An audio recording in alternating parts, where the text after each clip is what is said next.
Perfecto. Doctor Caracuel, ¿cómo fueron sus años de formación académica en psicología? Realmente yo no me moví de Sevilla durante los años de mis estudios, que cursé en la especialidad de psicología en la Universidad de Barcelona. Por aquel entonces la especialidad de psicología constaba de 3 años que se hacían después de 2 años previos en filosofía y letras, que se llamaban estudios comunes o cursos comunes y que servían para luego diversificarse las distintas ramas: filosofía, pedagogía, lengua, literatura, historia, etc. En Sevilla no había todavía especialidad de psicología, no surge hasta bastante más tarde, y entonces un grupo de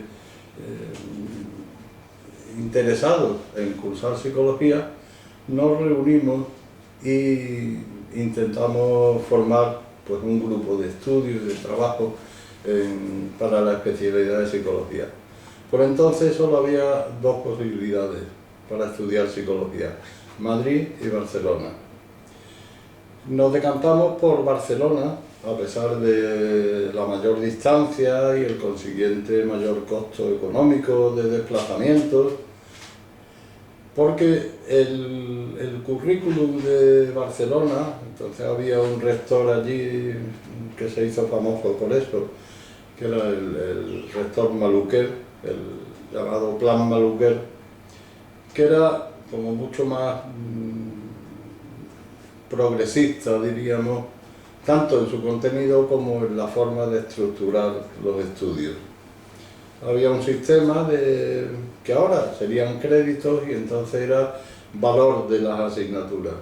Las asignaturas comunes tenían un valor, luego en la especialidad las asignaturas que llamaríamos hoy troncales, entonces llamaban obligatorias, tenían un valor doble que las optativas. Con todo ese sistema de puntos o de valor de la asignatura había que completar un número de puntos totales mínimos para ser licenciado.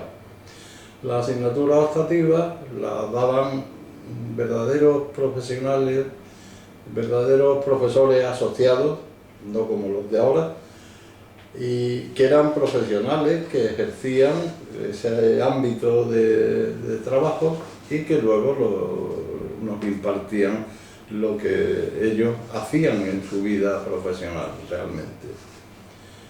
Este grupo se consolidó y lo que hacíamos había entonces un sistema que eran alumnos libres, llamaban, que consistía en que los alumnos no tenían que asistir a las clases, se matriculaban en abril y luego se desplazaban a donde fuera a examinarse.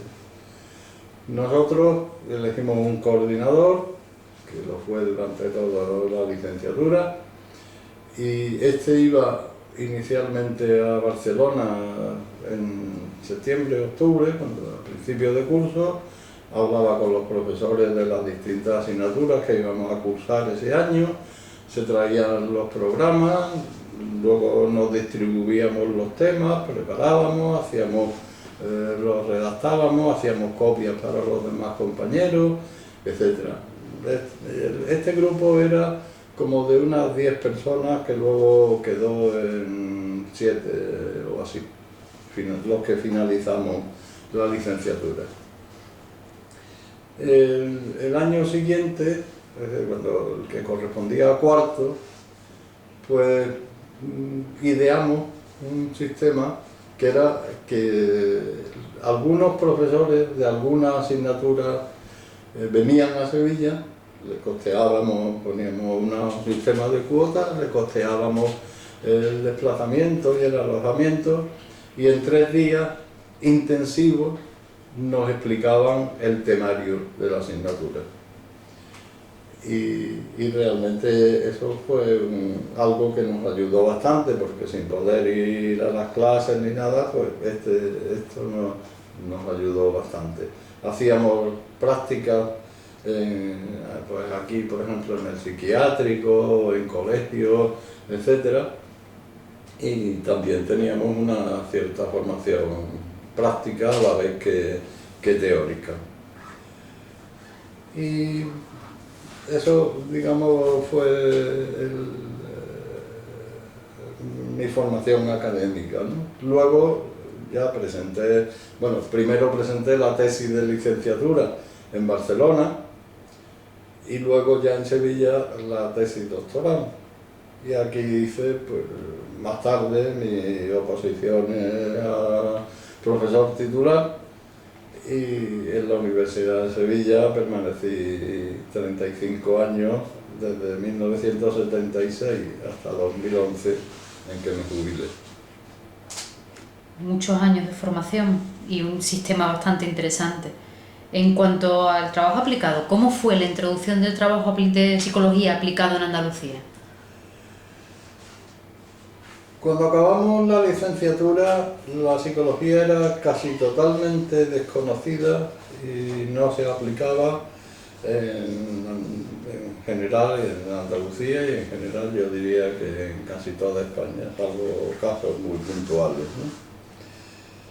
No solo era desconocida, si me permite, referiré brevemente una anécdota que me ocurrió en mis años de estudiante. En una conversación típica de ascensor, un vecino me preguntó qué estudiaba, y al decirle psicología dijo: "Ah, eso de los locos". Pues eso resume un poco la idea que se tenía acerca de la psicología, ¿no? Y que desgraciadamente yo creo que ha perdurado durante muchos años. La psicología como psicología de la anormalidad. En cambio, en el ámbito del deporte, por ejemplo, sobre todo hacemos psicología de la normalidad. No solamente era desconocida y no se aplicaba mucho, o quizás era desconocida porque todavía no se aplicaba adecuadamente, sino que era rechazada por otros profesionales. Por ejemplo, los educadores nos veían como intrusos y decían aquello de: ¿quién va a conocer a mis alumnos mejor que yo? ¿Qué me van a decir estos que yo no sepa?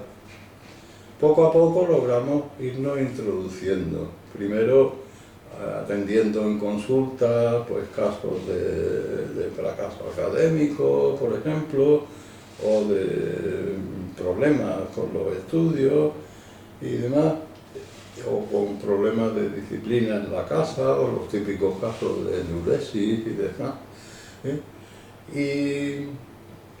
y ya los educadores nos fueron aceptando progresivamente.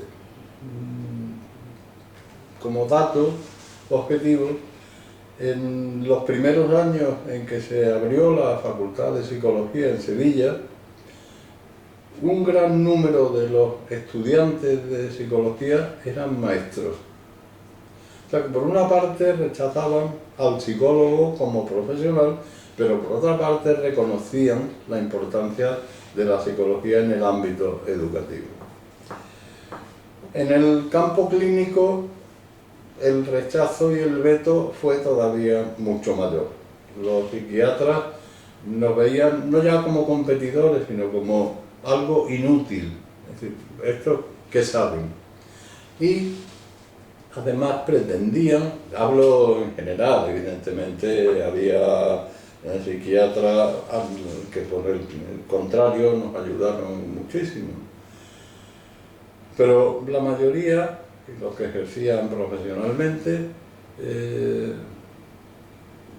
nos querían como sus ayudantes, es decir, como estábamos un escalón por debajo, y siempre, incluso jerárquicamente e institucionalmente, y todavía no se ha quitado eso del todo, el psicólogo siempre ha estado subordinado y por debajo en cuanto a estatus, en cuanto a puestos de trabajo y por consiguiente en cuanto a remuneración por debajo del psiquiatra.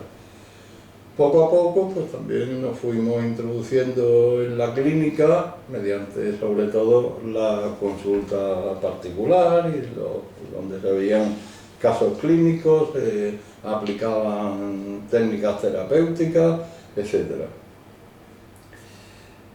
Y curiosamente donde la psicología estaba más aceptada y más reconocida era en el campo de lo que entonces se llamaba la psicología industrial,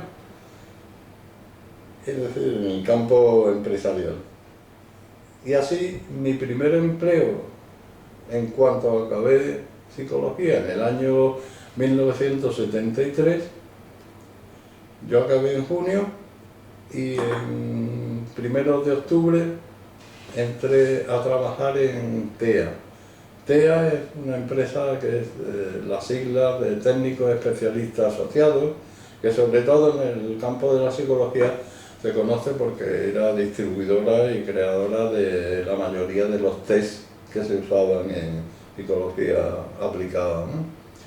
Mi labor en TEA era sobre todo de selección de personal, era lo que hacíamos en la delegación de Sevilla. Y ahí estuve desde que acabé, como digo, en el año 1973 hasta el año 1976 que ingresé en la Facultad de Psicología y ahí, como he dicho antes, permanecí hasta mi jubilación. Y en cuanto a la psicología del deporte, que es su ámbito de especialización, ¿cómo fue el surgimiento de la psicología del deporte en Andalucía? Pues yo diría que hay como 3 focos iniciales. En primer lugar, en Granada, dado que allí sí había un MINEF, ahí se impartían asignaturas de psicología del deporte a cargo del doctor Antonio Oña y del doctor Pedro Linares, fundamentalmente. Ahí pues se cursaba una licenciatura en actividad física que en su currículum pues había asignatura de psicología del deporte. El otro foco estaba en Sevilla. En Sevilla no había docencia en psicología del deporte en la Facultad de Psicología y nos costó además introducirla, porque también los compañeros pues mostraban un cierto rechazo y una cierta ironía hacia la psicología del deporte inicialmente, luego la cosa cambió bastante. Pero como digo, no había docencia en la universidad y entonces la psicología del deporte empezó fuera de la universidad, gracias al entusiasmo de un grupo de personas, entre las cuales estaban pues, el profesor doctor Pérez Córdoba, el doctor José Carlos Jaénes, el doctor Miguel Morilla, un psicólogo aplicado que entonces era preparador físico del Sevilla Fútbol Club, que se llama Óscar Tosato, y yo mismo. Estos 5 conspiradores nos reuníamos y hablábamos de la psicología del deporte, que a todos nos interesaba, tanto desde el punto de vista teórico como del práctico y aplicado, porque las otras 3 personas eran entrenadores de atletismo o de fútbol y podían aplicarlo en su ámbito, como luego así fue y se desarrolló bastante. Al cabo de cierto tiempo y con ocasión del cambio de planes de estudio, pues ya el profesor Pérez Córdoba y yo introdujimos la psicología del deporte en la Facultad de Psicología y muy posteriormente el profesor Jaime pues también la introdujo en la Universidad Pablo de Olavide, donde actualmente imparte su docencia. Posteriormente, en Málaga también surgió el interés por la psicología del deporte, con el profesor Juan Antonio Mora a la cabeza, con otros colaboradores suyos, y posteriormente el profesor Antonio Hernández Mendo, que ingresó en la Universidad de Málaga, pues también se hizo cargo y mostró su interés por la psicología del deporte y trabaja en psicología del deporte muy activamente. Más recientemente, en Huelva, también ha surgido un cierto foco de interés por la psicología del deporte, capitaneado, digamos, por el doctor Félix Arbinaga, actualmente vicepresidente de la Federación Española de Psicología del Deporte. Y esto sería más o menos los sitios donde surgió, donde se desarrolló la psicología del deporte en Andalucía. Y en estos casi 40 años que han transcurrido, ¿cómo valora el desarrollo que ha tenido en Andalucía la psicología del deporte y el ejercicio, si es analizada en el contexto del Estado? Pues, sin olvidar otras regiones, yo diría que Andalucía fue pionera en la implantación de la psicología del deporte, no solo en la región, sino en todo el Estado.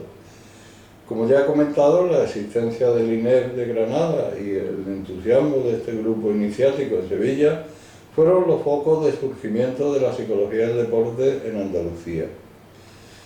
No en vano, el segundo Congreso Nacional de Psicología del Deporte se celebra en Granada, donde al año siguiente, y en el marco de un congreso autonómico andaluz, se crea la Asociación de Psicología del Deporte de Andalucía, nuestra APDA, que enseguida forma parte de la Federación Española de Psicología del Deporte, a la cual ha contribuido con medios y personas desde el inicio de su integración. En Granada, en Málaga y en Sevilla se han celebrado congresos tanto autonómicos como nacionales, iberoamericanos, y en el mes de julio de 2017 va a tener lugar en Sevilla el 14º Congreso de la ISSP de carácter mundial, con una afluencia de participantes que se espera muy numerosa, alrededor de las 1000 personas. Es sabido que usted ha mantenido siempre una profunda preocupación por el desarrollo de los modelos teóricos dentro de la psicología. En la actualidad, ¿considera que la producción en psicología del deporte que viene desarrollándose en España está respaldada y mantiene un cuerpo teórico sólido, o bien se da una amalgama de investigaciones que en muchos casos no contemplan un marco conceptual como referente?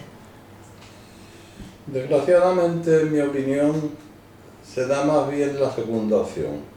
Salvo puntuales excepciones, el marco conceptual no existe, o, quizá lo que es peor, se adoptan marcos conceptuales a la moda. Hay un error grave, creo, en psicología y en otras disciplinas, que consiste en considerar que lo último es lo más acertado. Por el contrario, lo que tiene algunos años ya quedó obsoleto.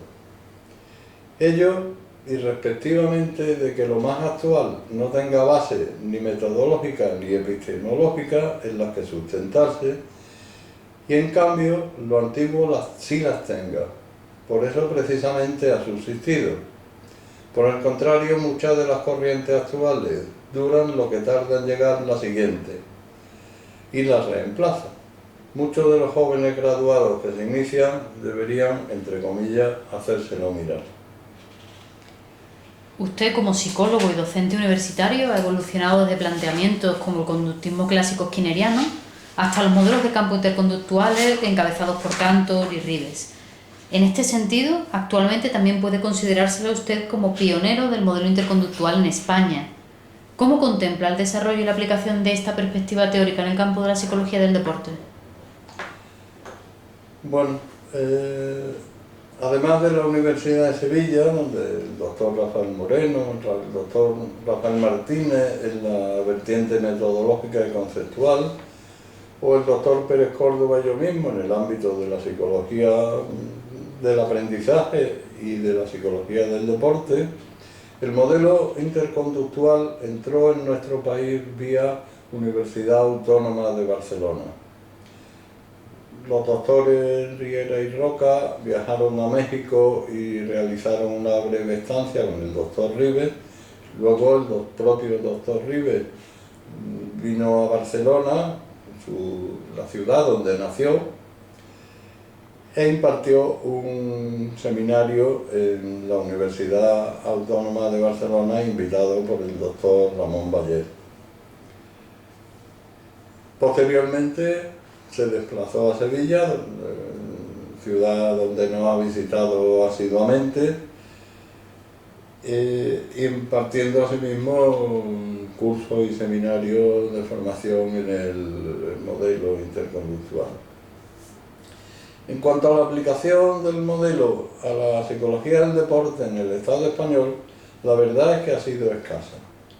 En el INEM de Cataluña, como ya mencioné, los doctores Riera y Roca adoptan inicialmente el modelo interconductual o planteamientos afines, evolucionando brillantemente hacia posiciones propias sin abandonar totalmente la inspiración del modelo interconductual. En Sevilla se dan un par de casos en la Universidad de Sevilla, como ya he mencionado, el doctor Pérez Córdoba y yo mismo, y otro en la Universidad Pablo de Olavide, el doctor Jaénes. Con el doctor Jaénes hemos publicado un libro sobre maratón y la preparación psicológica de carreras de larga distancia, donde el modelo de referencia se asienta sobre el modelo interconductual. El doctor Pérez Córdoba y yo mismo estructuramos la docencia de las materias relacionadas con la psicología del deporte de acuerdo con el modelo interconductual. Pero, salvo casos puntuales en otras universidades, como la Autónoma de Barcelona o la Autónoma de Madrid, no tengo constancia clara de la aplicación del modelo interconductual a la psicología del deporte. Desde el ámbito académico y desde el ámbito asociativo ya existe una consolidada tradición en la organización de actividades, además de contar con 3 publicaciones: Revista de Psicología del Deporte, Revista Iberoamericana de Psicología del Ejercicio y el Deporte y Cuadernos de Psicología del Deporte, referentes en todo el mundo iberoamericano. Sin embargo, la mayoría de las colaboraciones o aportaciones proceden de profesionales que se manejan en el mundo universitario. ¿Qué medidas cree que pueden llevarse a cabo, por ejemplo, desde la Federación Española de Psicología del Deporte y sus asociaciones afiliadas, para que los profesionales no académicos que trabajan directamente en el mundo deportivo, y que cada vez son más, puedan dar a conocer y aportar su buen hacer? Deberíamos empezar por considerar, a mi juicio, barreras para que los profesionales más aplicados y no universitarios contribuyan, con su muy aprovechable práctica, a la diseminación de sus resultados. En primer lugar, al contrario que los universitarios, no tienen la urgencia del publish or perish, que tenemos como espada de Damocles, o más bien espada de la Meca, diríamos, y que pende sobre la carrera investigadora del profesorado universitario.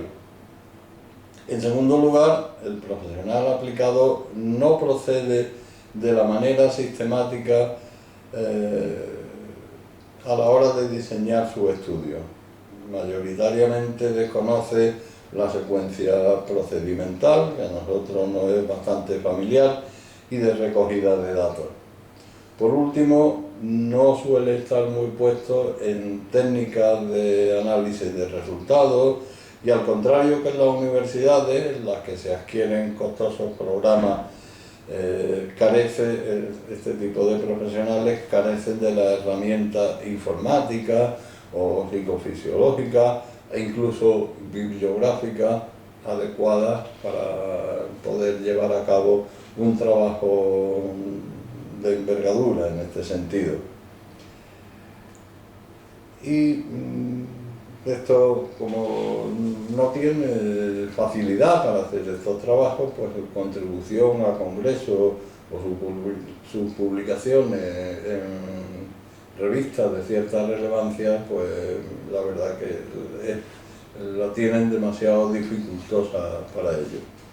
Yo creo que los congresos y las jornadas de actualización pueden ser medios tanto formativos como para que estos profesionales hagan sus contribuciones al ámbito o al avance de la psicología del deporte.